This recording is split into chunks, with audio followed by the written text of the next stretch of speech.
नमस्कार मित्रमैत्रिणींनो, मी तुमचं यंग तरंग या कार्यक्रमामध्ये मनपूर्वक स्वागत करते। मी मनु उर्फ मनीषा। माझ्या काही फ्रेंड्सने एक व्हिडिओ बनवला आहे, चला तर आपण तो बघूया। ही गोष्ट आहे शाळेतून निवृत्त झालेल्या रवी सरांची आणि त्यांच्या विद्यार्थ्यांची। एके दिवशी संध्याकाळी शाळा सुटल्यावर अमित, सिया, सॅम आणि प्रियाने आपल्या आवडत्या रवी सरांना भेटायचं ठरवलं। संध्याकाळी ठीक 6 वाजता सगळे रवी सरांच्या घरी पोहोचले। आपल्या लाडक्या विद्यार्थ्यांना पाहून सरांना खूप बरं वाटलं। सगळ्यांनी अभ्यास उत्तम चालल्याचं सरांना सांगितलं। सरांनी पुढील प्रश्न विचारला, मुलांनो काय सुरू आहे नवं? सर, माझ्या बाबांनी मला नवा मोबाईल विकत घेऊन दिलाय, सॅमच्या मोबाईल पेक्षाही उत्तम। माझ्या भावानी लंडनहून माझ्यासाठी नवा आयपॅड आणलाय, मस्त आहे सर। मी माझ्या डॅडनं सांगितलंय यावेळी सुट्ट्यांमध्ये मला युरोप टूरला जायचंय। सर, मी तर घरी सांगूनच टाकलंय, कॉलेजला जाण्यापूर्वी मला नवा लॅपटॉप हवाच। मुलांची उत्तरं ऐकून स्मिता हास्य करत सर किचनकडे गेले। घरकाम करणाऱ्या रामूसोबत सर बाहेर आले तर त्यांच्या हातात एक कॉफीचा ट्रे होता। रामूने ट्रे टेबलवर ठेवला, तसे चौघेही ट्रे मधल्या कपांकडे बघू लागले, कारण ट्रे मधला प्रत्येक कप आकार आणि रचनेने वेगवेगळा होता। गप्पा गोष्टी सुरू झाल्या आणि प्रत्येकाने आपापल्या कपातली कॉफी संपवली। आपला कप घेत सर म्हणाले, आता तुम्ही काय केलं माहितीये का मुलांना? अमित म्हणाला, सोपं आहे सर, कॉफी प्यायला कप उचलले। त्यावर सर म्हणाले, ते तर बरोबर आहे, परंतु कॉफी प्यायला तुम्ही सगळ्यांनी सुंदर आकर्षक कप उचलले आणि हा साधा कप ट्रे मध्ये राहिला, आणि तुम्ही असं केलं कारण तुम्हाला चांगल्या कपात कॉफी प्यायची म्हणून। पण कप उचलताना तुम्ही हे विसरलात की कॉफीसाठी तुम्ही कप उचलले, कपासाठी तुम्ही कॉफी प्यायला नाहीत। मुलांचा गोंधळ उडाला। सर पुन्हा समजावू लागले, मुलांनो याचा अर्थ कप नाही, कॉफी महत्वाची आहे। मुलांनो, तुमच्या लॅपटॉप, आयपॅड, युरोपच्या टूर या सगळ्या गोष्टी ऐकून मला असं वाटलं की तुम्हाला अजून कळत नाहीये आयुष्यात महत्वाचं काय आहे। सरांचं बोलणं सगळे गंभीरपणे ऐकत होते। एवढ्यात सिया बोलली, पण sir, mobile, laptop, iPad, Europe tour हे सुद्धा महत्वाचं नाही का? बरोबर आहे सर, या गोष्टींशिवाय आमचं आयुष्य निरस होऊन जाईल। मुलांनो, मी तुम्हाला हेच समजावण्याचा प्रयत्न करतोय, म्हणून तर तुमच्या हातात ते कप आहेत ज्याचा रंग, आकार, रचना तुम्हाला आवडली आहे। पण कप उचलताना तुमच्या हे लक्षात नाही आलं की सगळ्यात महत्वाची गोष्ट म्हणजे त्या कपातली कॉफी आहे। आयुष्याचा विचार कराल तर तुमच्या लक्षात येईल की कॉफी म्हणजे तुमचे पालक, मित्रमंडळी, तुमचे नातेसंबंध आहेत, आणि कॉफीचा कप म्हणजे मोबाईल, आयपॅड, युरोप टूर, तुमचा लॅपटॉप म्हणजे भौतिक साधनं आहेत। एव्हाना सरांचं म्हणणं मुलांच्या लक्षात येऊ लागलं होतं। त्यांना एवढं कळलं की आयुष्यात सगळ्यात महत्वाची गोष्ट म्हणजे सुदृढ नातेसंबंध आहेत, आणि इतर भौतिक गोष्टी त्या नातेसंबंधांना अधिक सुदृढ बनवण्यासाठीची माध्यम आहे।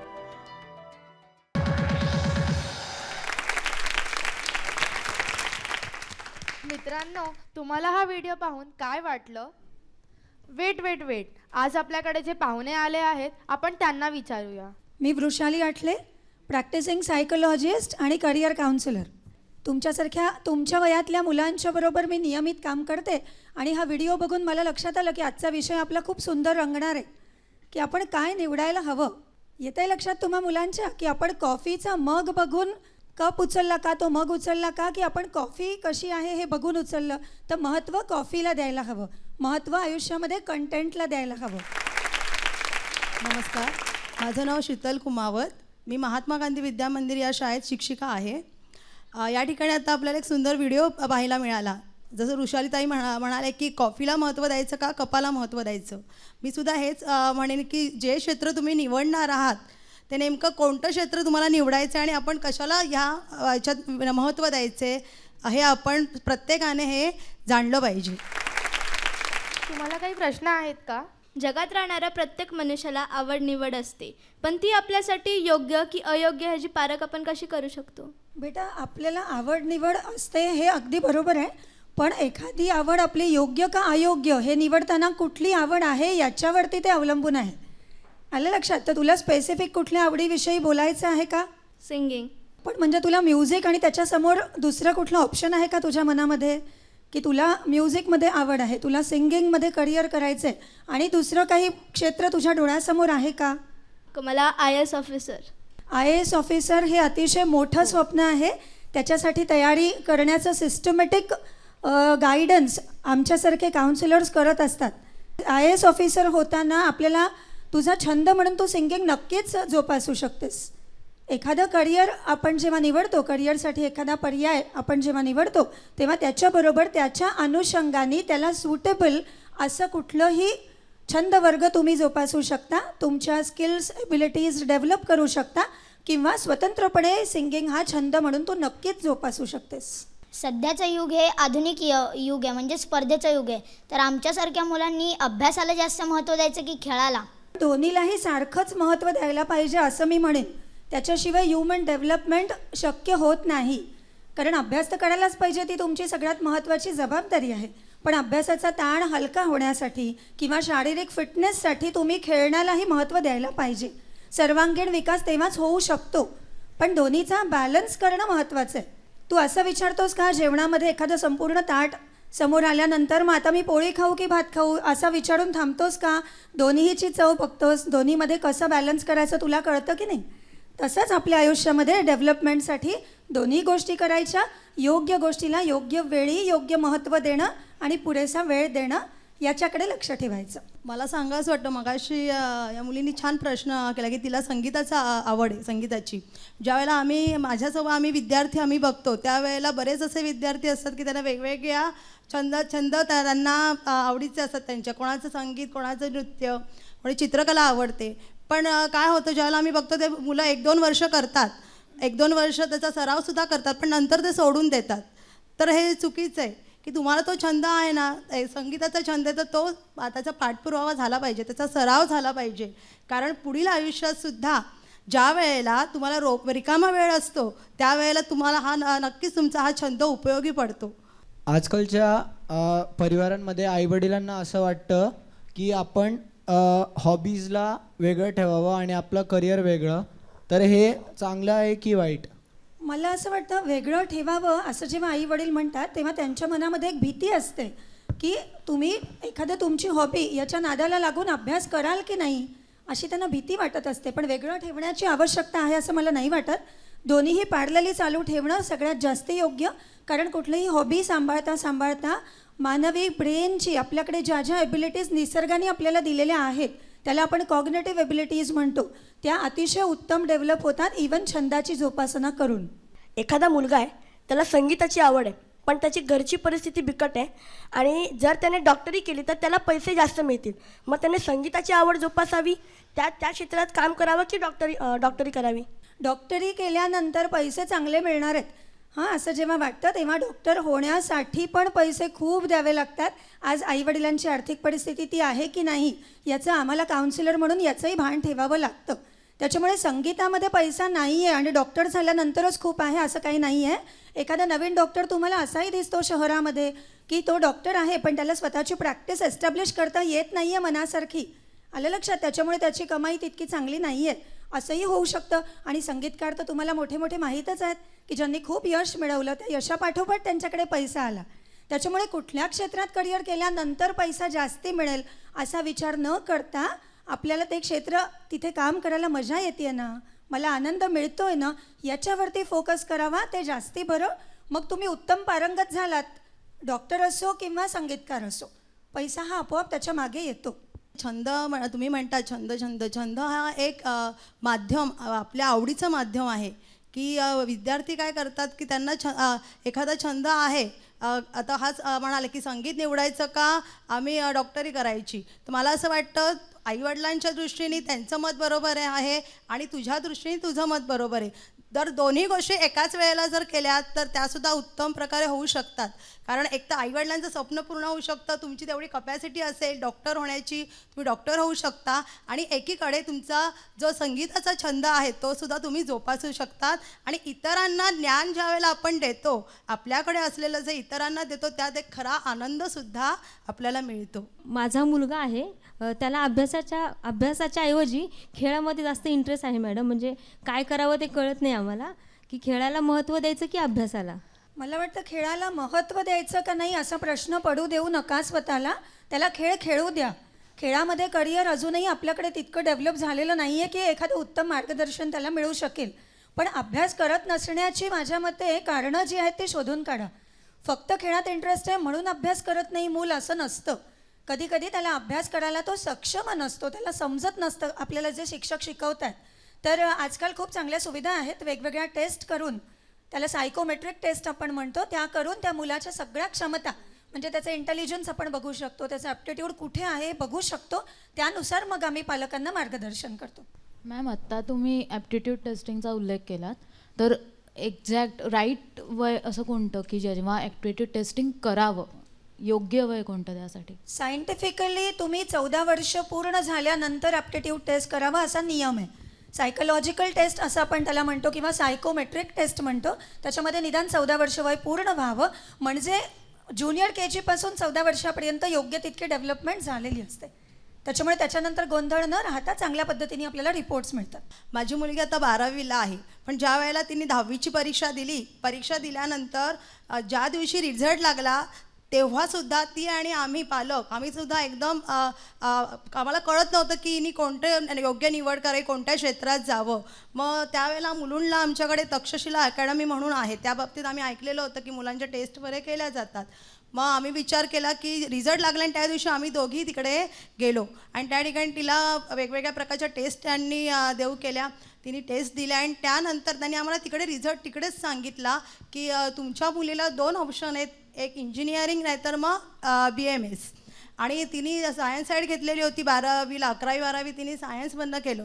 कारण तिला मित्रमैत्रिणी, कारण हे वय जे असतं ना ते मित्रमैत्रिणींचं जास्ती मुलं ऐकतात आईवडिलांपेक्षा. आम्ही तिला कुठलाही फोर्स केलेला नव्हता की तू आर्ट्स घे, कॉमर्स घे, तुला जे आवडेल ते तू घे. पण नंतर तिचा विचार बदलला ज्यावेळेला ह्या टेस्ट आम्ही केल्या त्यानंतर, की त्यांनी पण सांगितलं की तिने जर BMS केलं तर तिला पुढील ह्याच्यात चांगलं करिअर करता येईल, त्याला वाव चांगला आहे. त्याच्यामुळे तिने ते जास्ती निवडावं आणि दुय्यमसह आम्ही इंजिनिअरिंगला देतो. आणि त्यावेळेला तिला खरोखरच तिलासुद्धा एक प्रकारचं मार्गदर्शन मिळालं, हेल्पिंग मिळालं की तिने त्यावेळेला BMS करायचा हाच विचार तिने मनाशी घेतला आणि आता एकदम ती त्या क्षेत्रात खूप छान प्रकारे प्रगती करत आहे. मला असं वाटतं की मुलांना समजुती द्यावी की छंद म्हणजे काय. त्यांना असं वाटतं की एकदा मी लँडस्केप चांगलं केलं आहे, मी एखादं चांगलं चित्र केलं आहे तर माझी चित्रकला ही माझी हॉबी आहे. पण पुढे जाऊन त्या ह्या वस्तूला समजून शकत नाही, पुढे जाऊ शकत नाही. म्हणजे त्यांना स्केच सांगितलं तर स्केच करता येत नाही. तर त्यांना कशी समजुती द्यावी की ही तुमचं छंद नाही, तुमचं फक्त तात्पुरतं आकर्षण आहे. कारण की नंतर जाऊन ते ह्या वस्तूला पुढे घेऊ शकत नाही. आणि आम्ही जेव्हा सांगतो की नाही तुमची चित्रकला ही तुमची रुची नाही आहे, तुमचं छंद नाही आहे, तर मग ते हट्टीपणावर येतात. ते म्हणतात की नाही आम्हाला हेच करायचं आहे, आम्हाला डॉक्टर नाही बनवायचं. तर मग हे समजुती कशी द्यायची त्यांना? मुलांना कुठलीही समज देण्यापूर्वी पालकांनी खरंच स्वतः समजून घेणं आवश्यक आहे. कारण एखादा छंद पुढे नेता आला नाही याचा अर्थ त्यावेळेला तो छंद नाही असं मला नाही वाटत.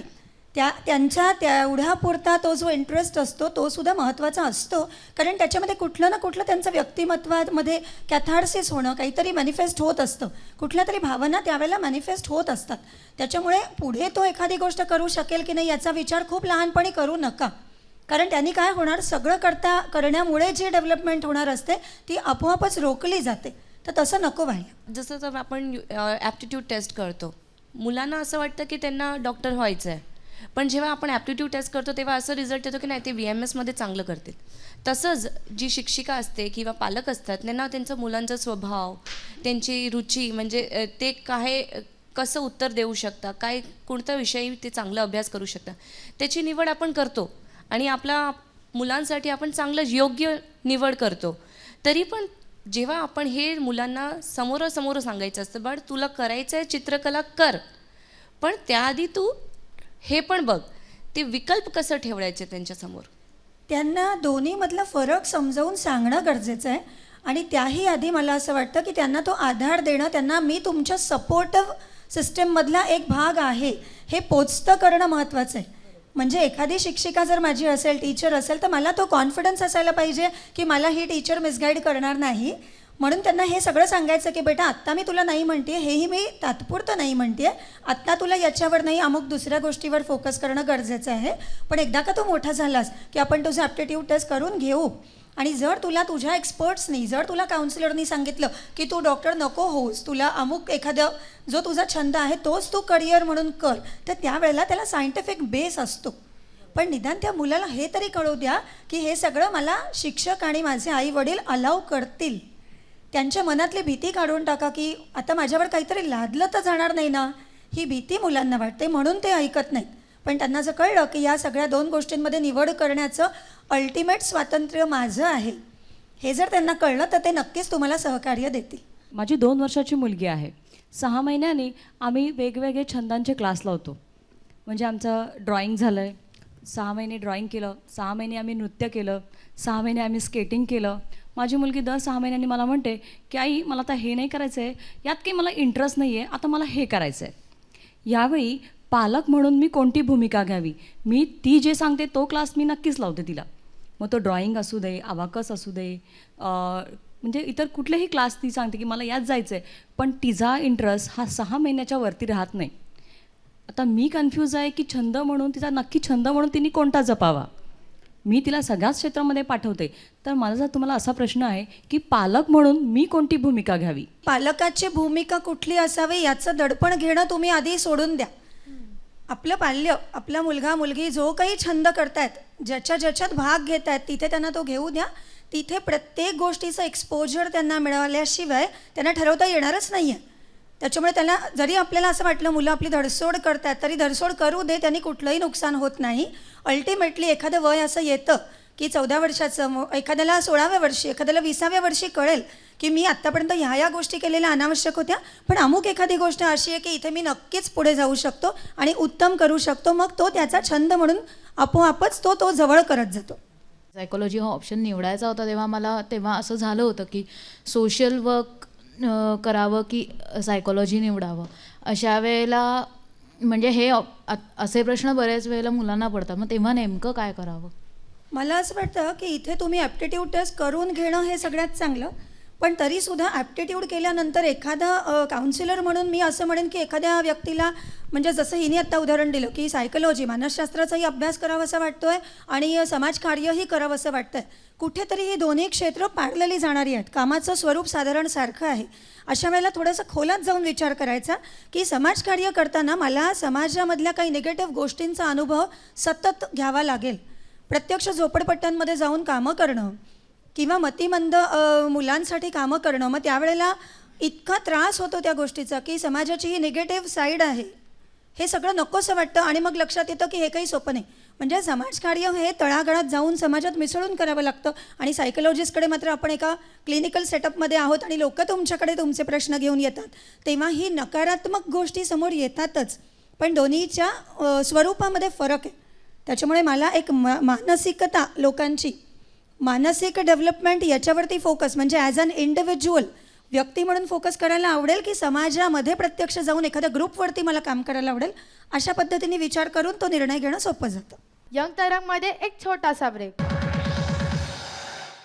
नंतर यंग तरंगमध्ये पुन्हा एकदा स्वागत. आपण आणखी एक व्हिडिओ बघूया. ही गोष्ट आहे नीरज आणि राहुल या 2 भावांची. दोघे भाऊ आपापल्या कुटुंबासह राहत होते. सगळ्यांशी चांगुलपणाने वागणारा नीरज एक यशस्वी व्यापारी होता, परंतु नीरजचा लहान भाऊ असलेला राहुल व्यसनाधीन होता.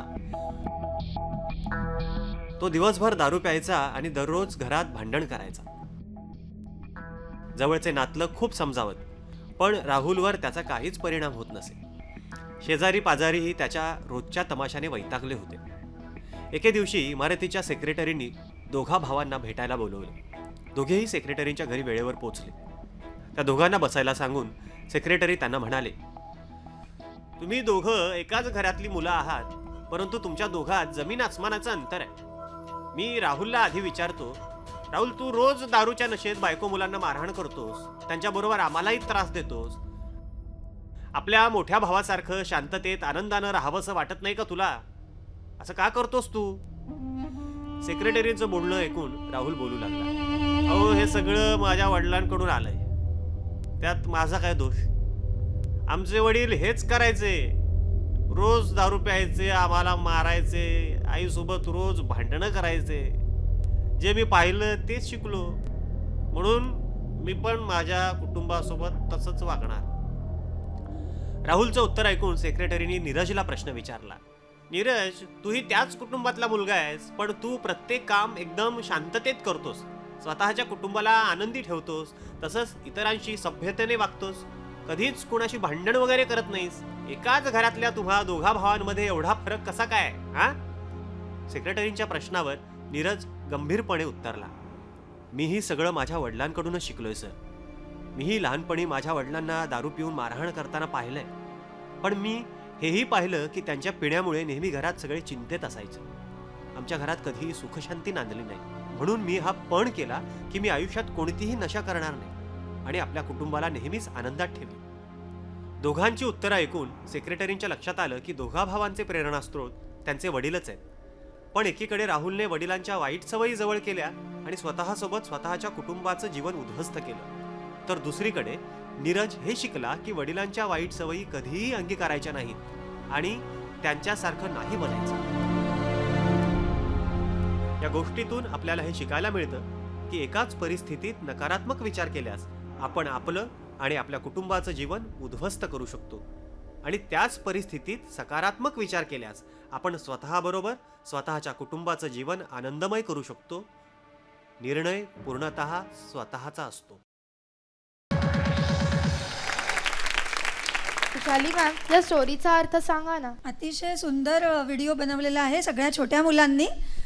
स्टोरीचा अर्थ इतका सिम्पल आणि सोपा आहे की आपण एकाच आईवडिलांची मुलं आहोत, हो की नाही? आपण दोघं तिघं जर भावंडं असलो तर एकाच आईवडिलांचे असतो. आई वडील दोघांमध्येही आपल्यामध्ये प्रत्येकामध्ये काही ना काही चांगलं आणि काही ना काही वाईट असतंच, पण तरीसुद्धा एखादा माणूस काय परसिव्ह करतो याला आपण मानसशास्त्राच्या भाषेमध्ये परसेप्शन म्हणतो, की माझ्या आयुष्यामध्ये काही चांगलं समोर येणार आहे, काही वाईट समोर येणार आहे. पण एक व्यक्ती म्हणून कुठल्याही वयामध्ये मी काय नेमकं उचलते त्यातलं, आता हे उचलणं म्हणजे परसेप्शन. कधी कधी त्याला आपल्या अनुभवाची जोडसुद्धा असते. म्हणजे एखादा अनुभव वाईट आला तर मग आयुष्यात तोच धरून बसायचं का? तर तसं न करता असा वाईट अनुभव माझ्यामुळे कुणाला येऊ नये, ही झाली विचारसरणी. मुळात एखादं वर्तन, एखादं बिहेवियर आहे. आपण व्हिडिओमध्ये बघितलं की एक जो भाऊ आहे तो दारू पितो, व्यसनी झालेला आहे. मग तो अल्कोहोलिक का झाला? तर त्यांनी काय उचललं? ते इमिटेशन म्हणजे काय? चक्क कॉपी करणं म्हणतो त्याला, की लहानपणापासून काहीतरी बघतो माणूस आणि तसाच वागायला लागतो. पण तसा वागतो म्हणजे त्याच्या वागण्याच्या मागे काही ना काही भावना असतात, इमोशन्स असतात. आलं लक्षात? पण मग इमोशन मानवी ब्रेनमध्ये जन्माला येत नाही, तर इमोशनच्या मुळाशी कुठेतरी एक विचार असतो जो अनकॉन्शियस माइंडमध्ये असतो. त्या विचारातून भावना जन्माला येते, भावनातून पुढचं वर्तन, बिहेवियर. मग माझ्या आयुष्यात एखादा वाईट प्रसंग मी पाहिला, काहीतरी निगेटिव्ह मी पाहिलं, तर ते पाहताना माझ्या मनावर त्याचे पडसाद कसे उमटले? निगेटिव्ह जर उमटत असतील सारखे सारखे, तर मी निगेटिव्हच होईन का? तर मी नाही होणार. कारण का? माझ्या मनामध्ये पहिला विचार लगेच काय येईल माहिती आहे का? की असं माझ्यामुळे नको रे बाबा कधी कुणाला त्रास व्हायला. म्हणजे काय? तर माझा अनुभव, माझी स्वतःची विचारसरणी, माझ्या स्वतःच्या भावना ज्या पद्धतीच्या आहेत त्या पद्धतीचंच आपलं वर्तन असतं. त्याच्यामुळे पॉझिटिव्हिटी आपण म्हणतो, म्हणायला खूप सोपं आहे की पॉझिटिव्ह विचार करा, पण मग ते विचार पॉझिटिव्ह कसे होणार? तर त्याच्यासाठी सतत मुळात विचार करावा लागतो. काही ना काही चांगल्या वाईट सगळं सब कुछ देखा जाएगा असं म्हणून नाही चालत. या वयामध्ये लहान सहान गोष्टींचं निरीक्षण करायचं आणि त्याच्यावरती विचार करायचा. कारण कसं असावं यासाठी जसं आपल्याला मार्गदर्शन लागतं की नाही, किंवा आईवडील म्हणतात एखादा मित्र बघा बरं किती छान आहे तुमचा, मस्त अभ्यास करतो, मग कसं असावं हे जसं डोळ्यासमोर हवं तसं आपण कसं असू नये हे सुद्धा डोळ्यासमोर हवं की नाही. म्हणजे काही ना काही निगेटिव्ह समोर आलं तर त्याच्याकडे कानाडोळा करायचा, इग्नोर करायचं, की अच्छा मला याच्यातनं हे कळलं की असं असू नये. तुम्ही आता लहान आहात, त्याच्यामुळे संगत नेमकी आपण कोणाशी करावी आणि कोणाशी करू नये हे सुद्धा त्याकडे लक्ष देणं फार महत्त्वाचं आहे. ज्यावेळेला तुम्ही चांगल्या गोष्टी आत्मसात कराल त्याच वेळेला तुम्ही चांगले विचार करू शकाल. त्यामुळे आपला मित्र किंवा मैत्रीण निवडताना सुद्धा त्याचे विचार किती चांगले, त्याच्यात कोणते गुण चांगले आहेत हे घेणंसुद्धा महत्त्वाचं आहे असं मला वाटते. मॅम, आजकाल खूप कम्युनिकेशन साईट्स आहेत, म्हणजे व्हॉट्सअप, फेसबुक, आणि आपले आई बाबा म्हणतात की हे आपल्यासाठी चांगले नाही आहेत, आणि आपण हट्ट करतो की नाही आम्हालाही जायचं, कारण की आपले मित्र बोलतात की याच्यात हे आलं, त्याच्यात ते आलं. मग आपल्याला अशी उत्सुकता होते की ते पाहावं. आई बाबा म्हणतात ते सही, आपण बोलतो की ते खरं आहे, पण आपल्या मनाला ताब्यात ठेवायचं हे आपल्यासाठी खूप मुश्किल असतं त्या टायमी. मग कसं करायचं ते, म्हणजे व्हॉट्सअप चांगला आहे की वाईट आहे? व्हॉट्सॲप काय किंवा फेसबुक काय हे सगळं चांगलं वाईट आपल्यावरतीच अवलंबून आहे, हो की नाही. त्याच्या आहारी गेल्यानंतर एखादी गोष्ट वाईट आहे. मग मी तर म्हणेन आहारी जाण्यासाठी कुठलीही सवय वाईट असू शकते. एखादा मुलगा अगदी 24 तास दांडी मारून जर प्लेग्राऊंडवर खेळत असेल तर ते सुद्धा त्याचं व्यसन होऊ शकतं. मग त्याला व्यसन आपण कधी म्हणतो, जेव्हा आपल्या मनावरचं नियंत्रण सुटतं. सगळं करावं थोडंसं. त्याच्यामुळे कुठल्याही गोष्टीच्या आहारी न जाणं हे महत्त्वाचं आहे. आणि कम्युनिकेशनचं माध्यम आहे की नाही. मग तुम्ही नुसते व्हॉट्सॲपवरती एकमेकांशी गप्पा मारत राहिलात तर समोरासमोर येऊन एकमेकांना भेटण्याची गंमत तुम्हाला घेता येत नाही. त्याच्यापेक्षा आपल्या मित्राला असं सांगता येतं की आज मी थोडा वेळ, आज दिवसभर मी चॅटिंग नाही करणार आहे, पण आपण या संडेला भेटूया. त्या भेटीमधनं तुम्हाला जो आनंद मिळेल तो नक्कीच मला नाही वाटत की सोशल नेटवर्किंग किंवा त्या साईट्सवरनं मिळतो. बघा विचार करून. एखादा मुलगा आर्किटेक्चरमध्ये किंवा त्याला त्यात करायचं असेल, पण त्याच्या बेसिक नीड्स त्याला ते जमत नसेल, आणि कुठल्या तरी दुसऱ्या फील्डमध्ये किंवा मॅनेजमेंटमध्ये त्याला ते येत असेल सगळं, त्याचे बेसिक्स नीड त्याच्याकडनं पूर्ण होत असतील, पण त्याचे एज्युकेशन वगैरे महाग असेल, मग त्यांनी कुठलं चूज करायचं? बेसिक नीड्स जेव्हा तू म्हणालास ना, तर तेव्हा एकतर आवड निवड इतकंच लहान मुलांना कळतं, आणि पैशाच्या दृष्टिकोनातून ते परवडतं की नाही हा प्रश्न आईवडिलांना हाताळू द्यावा. येतं लक्षात. प्रत्येक शिक्षण आपल्याकडे काही खूप महागडं नाही आहे. त्याच्यामुळे तुम्ही फक्त आनंद मला मिळेल की नाही एवढा विचार जरी केलात तरी ते योग्य आहे. आणि आपण जेव्हा काउन्सिलिंगमध्ये आम्ही जेव्हा सायकोलॉजिकल टेस्ट करतो ॲप्टिट्यूड, तेव्हा त्याच्यात 3-4 वेगवेगळे आस्पेक्ट्स असतात की तुमचा इंटरेस्ट, तू एखादा म्हणतोयस की माझा इंटरेस्ट आहे म्हणजेच तो तुझा पर्सनॅलिटी टाईप असेल असं नाही बेटा. तुला इंटरेस्ट असू शकतो, पण तुझं व्यक्तिमत्व त्याला कदाचित मारक असू शकतं. मग हे समजावून सांगणं काउन्सिलरचं काम आहे की तुला इंटरेस्ट आहे पण तुझ्याकडे ती क्षमता नाही आहे, किंवा तुला इंटरेस्टही आहे तुझ्याकडे क्षमताही आहे, तरी पण एखादा तुझ्याच व्यक्तिमत्वाचा एखादा पैलू असा आहे जो त्याला प्रॉब्लेमॅटिक असू शकतो. हे सगळं आपल्याला असेसमेंटमधून समजून घेता येतं. आपले आईवडील सांगत असतात की तू डॉक्टर बन हे म्हण, आणि आपल्या मनात म्हणजे जे आपला जो छंद असतो, म्हणजे फॉर एक्झाम्पल कोणाला ॲक्टिंग आवडते, तर मग अशावेळी आपण आईवडिलांचं ऐकावं का आपल्या मनात जो छंद आहे त्याचं म्हणजे आपण हे करावं? मुळात आईवडील आपल्या छंदाच्या अगेन्स्ट असतीलच असं काही नाही आहे, असं गृहीत धरून चालू नका. म्हणजे काउन्सिलिंगमध्ये मी आईवडिलांना सांगते की छंद जोपासू द्या, पण 2 वेगळ्या वाटा आणि त्याच्यात निवडायचं असं करण्यापेक्षा मगाशी म्हटल्याप्रमाणे दोन्हीची सांगड घालायची आणि सगळं करायचं, थोडं करायचं. आपल्या जीवनातले महत्त्वाचे घटक म्हणजे आई वडील, आपले गुरु, तसाच पुढचा घटक म्हणजे आपला मित्र. मग तो कसा निवडायचा? मित्र माझ्या मते मैत्री ही होते. जसं माणूस प्रेमात पडतो तसं मैत्री आपोआप होते. असं काही ठरवून आपण मित्र नाही जोडत, ओके. पण तरीसुद्धा एखाद्या मित्रामध्ये काही चांगल्या गोष्टी असतात, काही वाईट गोष्टी असतात. कुणीच जगामध्ये पूर्ण नाही, आपण स्वतःसुद्धा काही अगदी परफेक्ट नसतो. मग मैत्री जेव्हा होते ना तेव्हा याचा अर्थच असा आहे, आपण एक छान म्हण आहे ना, birds of the same feather flock together. आलं लक्षात? म्हणजे काहीतरी साम्य असलेली माणसंच नेहमी एकत्र येतात, त्यांचीच दोस्ती होत जाते. पण मग असं आपल्यामध्ये आणि त्या मित्रामध्ये काहीतरी साम्य आहे. कधी कौटुंबिक बॅकग्राऊंड सेम असतं, आलं लक्षात? कधी कधी आपले छंद सेम असतात, कधी कधी आपला स्वभाव मिळता जुळता असतो, म्हणून आपली मैत्री होते. याहून जास्ती मैत्रीत असतं ते म्हणजे कम्फर्ट झोन. एखाद्या व्यक्तीबरोबर, एखाद्या मुलाबरोबर किंवा मुलीबरोबर आपल्याला खूप कम्फर्टेबल वाटतं, तर तो कम्फर्टेबल वाटणं खूप छान असतं आणि ते राहावं. पण मग कम्फर्ट झोन असतानासुद्धा त्या माणसाचं जर काही खटकत असेल, त्या मित्राचं किंवा मैत्रिणीचं, तर त्याला ते खुलेपणाने सांगावं. म्हणजे तो करतोय म्हणून एखादी गोष्ट मी केलीच पाहिजे, याला पिअर प्रेशर म्हणतो आम्ही, की माझा मित्र एखाद्या ठिकाणी चाललाय ना, मग आपण ते केलंच पाहिजे. हे म्हणजे झालं आंधळा विश्वास टाकणं. तर तसं नका करू. आपल्याला आपलं डोकं आहे, आपण विचार करू शकतो. तर स्वतःच्या अगदी जीवाभावाचा मित्र असेल किंवा मैत्रीण असेल, त्याचंही जर नाही आवडलं काही, तर त्याला ते मोकळेपणाने सांगता आलं पाहिजे. तेवढा आत्मविश्वास असायला पाहिजे आणि त्याचं जे काही आवडतं ते नक्की स्वीकारता आलं पाहिजे. तर ती खरी मैत्री आहे की नाही? तर असं मित्र निवडणं सोपं असतं. मॅम, माझी एक मैत्रीण ती नेहमी माझ्या घरी तयार वगैरे होऊन येते, तर माझ्या आईला तिचं असं आवडत नाही, पण मला माहिती आहे की ती स्वभावाने चांगली आहे. तर हे मी आईबाबांना कसं सांगू की नाही ती चांगली आहे? तुझ्या आईवडिलांच्या मनामध्ये तयार होणं, असं जे तिने आत्ता म्हटलं, नटणं मुरडणं, असं कदाचित तिला म्हणायचं असेल की खूप नटणं मुरडणं करणाऱ्या मुली जनरली आईवडिलांना आवडत नाही. खटकतं म्हणजे की फार काही म्हणजे कारण का मीडियामध्ये काही ना काही बघून मुली त्याच्या आहारी जाऊन अति मेकअप करणं किंवा अति फॅशन करणं आईवडिलांना आवडत नाही. पेक्षा आईवडिलांना ना सतत भीती वाटत असते. मला वाटतं सगळ्या मुलांनी याचा विचार करा की जशी तुमच्या मनात भीती असते तशी आईवडिलांच्याही मनात भीती असतेच की आपलं मूल कशाच्या तरी आहारी जाऊन बिघडणार तर नाही ना. त्याच्यामुळे आईवडिलांना समजावून सांगायचं की तिचं फॅमिली बॅकग्राऊंड चांगलं आहे, ती पण आपल्यासारख्या घरामधली मुलगी आहे, आणि कुठेतरी तिलाही सांगायला प्रयत्न करायचा की तू इतकं आत्ता काही आपण स्टेजवरती नाही आहोत किंवा आत्ता काही आपण कॅमेरासमोर नाही आहोत, मग इतकं मेकअप करू नको किंवा इतकं नटून थटून येऊ नको, असं दोन्हीचीही सांगड घालण्याचा प्रयत्न करायचा. चला तर आपण अजून एक व्हिडिओ पाहूया. एक दोपहर एक महिला घर से बाहर अपने आंगन में आई तो उसने देखा कि पेड़ के नीचे 3 बुजुर्ग आदमी बैठे हैं. उसने उन्हें पहचानने की कोशिश की पर नाकामयाब रही.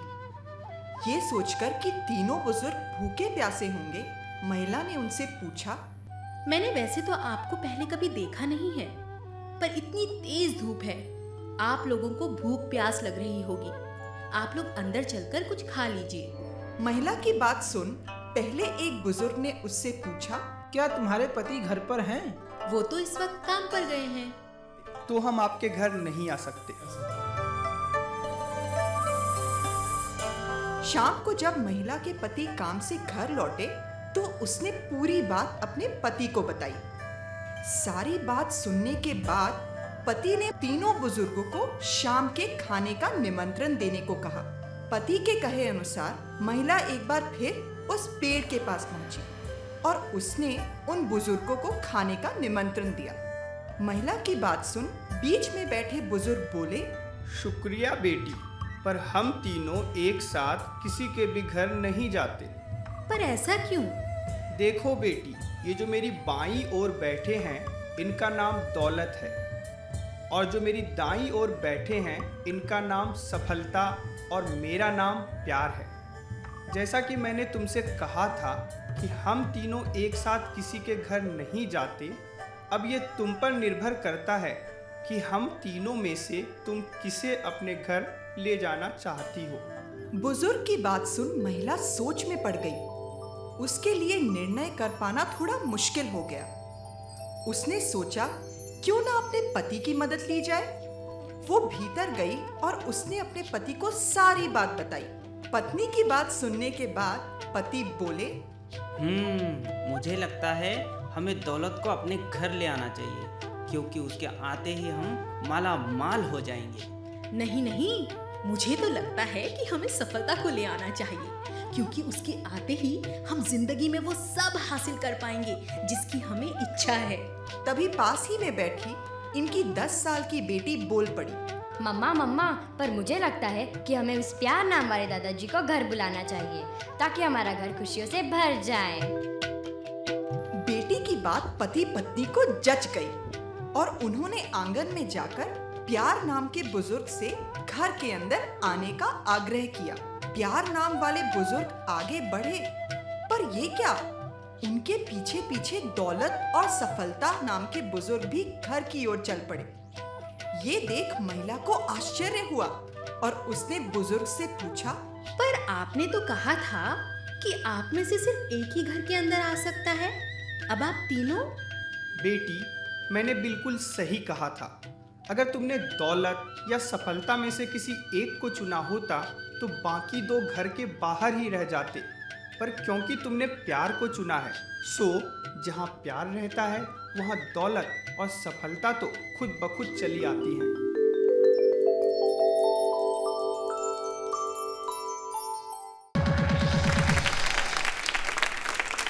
काय वाटलं तुम्हाला हा व्हिडिओ पाहून?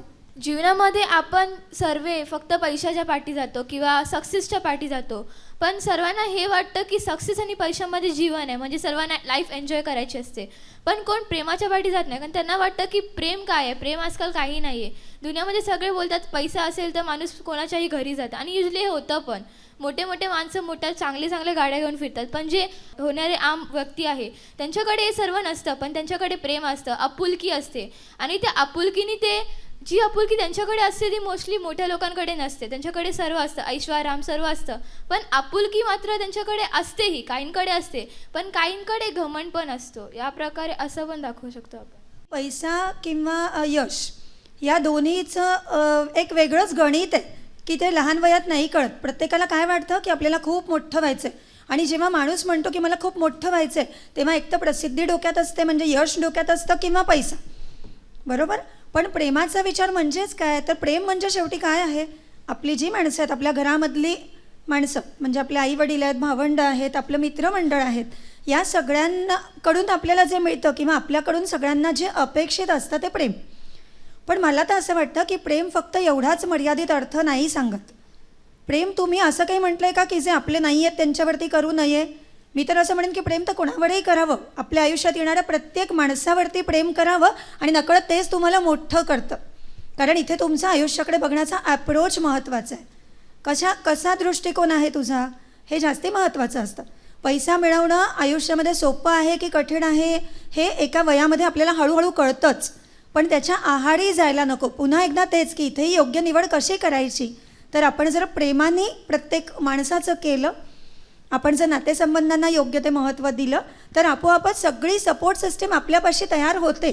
म्हणजे नकळतच तुम्हाला जे अल्टिमेटली काही मिळवायचं आहे त्याच्यासाठी तुमची सपोर्ट सिस्टीम तयार झाली, आणि मग त्यांच्या सहकार्याने तुम्हाला पैसा मिळवणं, तुम्हाला करिअर करणं, तुम्हाला यश मिळवणं हे जास्ती सोपं जातं. पण अचानक यश आणि पैसा मिळाला की असं म्हणतात ना की सोबत्याने माणसं दुरावतात. का दुरावतात? कारण तुम्हाला असं वाटलं की वा, मी तर लहान वयामध्ये सगळं मिळवून घेतलं, मग आता मला काही कोणाची गरज नाही आहे. तर प्रेम ही गोष्ट अशी आहे की ती गरजेसाठी करायची असते असं नाही, आणि गरज म्हणून विचार केला तर आपल्या प्रत्येकाची प्रेमा इतकी मोठी दुसरी कुठली गरज नसते. पण हे समजायला प्रत्येकाला वेगवेगळा वेळ लागतो.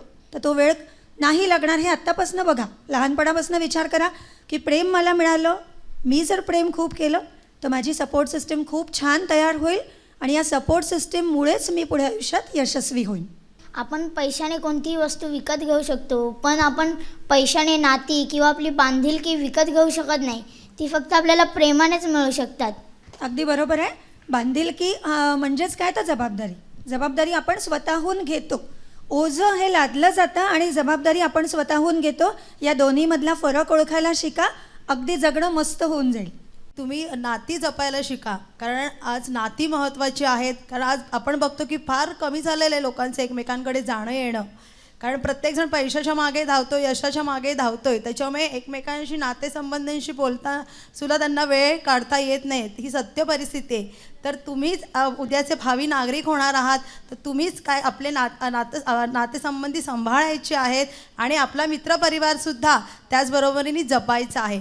पण केव्हा तुम्ही हे कराल? जेव्हा तुमची वाणी चांगली असेल, तुमच्यात प्रेम असेल, प्रेमाची भावना तुमच्यात असेल, त्याच वेळेला तुम्ही हे करू शकाल. सगळ्या मुलांना मला एक छान संदेश द्यायचा आहे की तुम्ही सगळे ज्या वयामध्ये आहात त्या वयामध्ये तुमचा प्रत्येकाचा एक रोल मॉडेल असतो. कुणाला तरी आपला टीचर खूप आवडतो, कुणाला तरी एखादं फिल्म स्टार खूप आवडतो. ओके, तर तो रोल मॉडेल जेव्हा तुम्ही बघता तेव्हा तुमच्या डोळ्यासमोर त्याचं यश असतं, त्याची कीर्ती असते, त्याचं फेम असतं, त्यांनी मिळवलेला पैसा असतो. त्याच्याऐवजी फक्त रोल मॉडेल तोच ठेवा, पण त्याचा सगळा प्रवास बघा. त्या पॉईंटपर्यंत यशस्वी होताना त्या प्रवासामध्ये त्यांनी काय काय खाचखळगे अनुभवले, त्याला किती त्रास झाला, या सगळ्याकडे लक्ष द्या. म्हणजे त्या रोल मॉडेलसारखं तुम्हालाही खूप मोठं होता येईल. आपली आजची वेळ संपलेली आहे. आपण पुन्हा एकदा भेटूया पुढच्या यंग तरंगमध्ये.